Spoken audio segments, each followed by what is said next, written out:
Madame la ministre, madame la rapporteure, mes chers collègues, ce n'est pas la vocation du Parlement d'écrire l'histoire. Et la loi que nous allons voter n'est pas une loi mémorielle. Ce texte pose les bases juridiques de procédures administratives permettant de sortir de la domanialité publique des biens culturels pour les restituer aux ayants droit des familles auxquelles ils ont été volés. Partant, il fonde en droit, de manière tout à fait inédite, la reconnaissance par la loi des spoliations organisées par l'État français. À ma connaissance, c'est la première fois qu'une loi mentionne la date du 10 juillet 1940 et donc le vote par lequel 426 députés et 244 sénateurs accordèrent les pleins pouvoirs au maréchal Pétain. Ce jour-là, la République n'a pas été assassinée, elle s'est suicidée.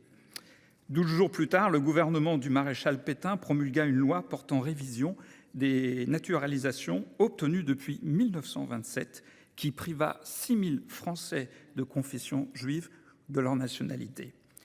Progressivement, le régime de Vichy met en place une législation antisémite et une administration chargée de la mettre en œuvre. Les radiations précédèrent les spoliations qui préparèrent la déportation et finalement la Shoah. L'État pétainiste mit ainsi toute son administration au service de l'arianisation des entreprises et du pillage des biens des familles de confession juive. Sans doute plus de 100 000 biens culturels furent ainsi saisis. La loi du 10 juillet 2000 a reconnu officiellement les crimes racistes et antisémites de l'État français en instaurant une journée nationale à la mémoire de leurs victimes. Le présent projet de loi va plus loin, non seulement en identifiant les spoliations perpétrées par l'Allemagne nazie et par Vichy, mais aussi les vols et les dols commis par des particuliers profitant de l'extrême vulnérabilité des personnes fuyant la persécution. Ce changement de doctrine avait été acté depuis la restitution du tableau de Klimt, acheté par le musée d'Orsay à une galerie suisse, qu'il tenait d'un intermédiaire l'ayant obtenu à vil prix d'une famille déportée par la suite dans un camp d'extermination. Cet élargissement considérable du périmètre de recherche des œuvres spoliées oblige les institutions muséales à s'assurer des conditions d'acquisition en France et à l'étranger jusqu'en 1933 des œuvres qu'elles conservent. La mission de recherche et de restitution des biens culturels spoliés entre 1933 et 1945 du ministère de la Culture et la Commission pour l'indemnisation des victimes de spoliation placée auprès du Premier ministre ont déjà organisé leurs travaux pour satisfaire cette nouvelle exigence. Il convient maintenant que toutes les institutions muséales se donnent les moyens d'un récolement général de leurs collections à la lumière de ce nouveau critère. Le deuxième apport considérable de ce texte est de méthode. Il est de bonne politique de confier à un service scientifique toute l'animation de la politique publique en matière de recherche de provenance et à une commission indépendante la mission de proposer au Premier ministre un avis sur la base d'une analyse administrative et juridique.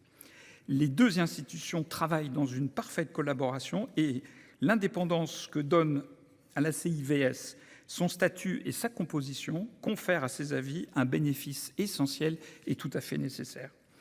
Je me félicite donc que la Commission pour l'indemnisation des victimes de spoliation voie son existence et sa mission reconnues par la loi. Placée auprès du Premier ministre, ses attributions sont élargies.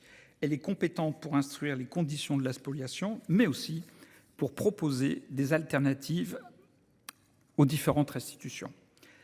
Après le vote et la promulgation de cette première loi cadre, je ne doute pas que notre proposition législative sur la restitution des restes humains soit adoptée dans les mêmes conditions de coopération et de consensus.